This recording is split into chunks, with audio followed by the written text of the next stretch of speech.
জুলাই জাদুঘর উদ্বোধন না করার পিছনে কাদের ষড়যন্ত্র চলছে? ব্যাংক লুটেরাদের হাতে আবারও কিভাবে করে ব্যাংকগুলো তুলে দেওয়া হচ্ছে? কেন সন্ত্রাসী সংগঠন ইসকনকে বাংলাদেশে 120 কোটি টাকার জমি মাত্র 2 লক্ষ টাকায় তুলে দেওয়া হয়েছে? ব্যাংক লুটেরাদের হাতে আবারও কিভাবে করে ব্যাংকগুলো তুলে দেওয়া হচ্ছে? প্রশ্ন করতে হবে শিলং থেকে ট্রেনিং প্রাপ্ত সেই নেতা, যিনি বর্তমানে বাংলাদেশের প্রক্সি প্রধানমন্ত্রী, তার হাতে কেন আমার এই সোনার বাংলা?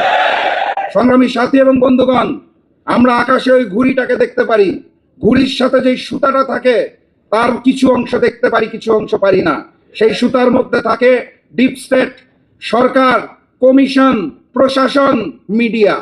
কিছু কিছু অংশ যে কথাগুলো কেউ বলবে না, সেই কথাগুলো আমি একটু আপনাদের ধরিয়ে দিয়ে চলে যেতে চাই। প্রশ্ন হচ্ছে, ক্ষমতার পালাবদলের পর আমাদের ডিজিএফআই কেন ভারত ভ্রমণের প্রতি এত গুরুত্ব দেওয়া শুরু করলো? পররাষ্ট্রমন্ত্রী ক্ষমতায় আসার পর প্রথম রাষ্ট্রীয় সফর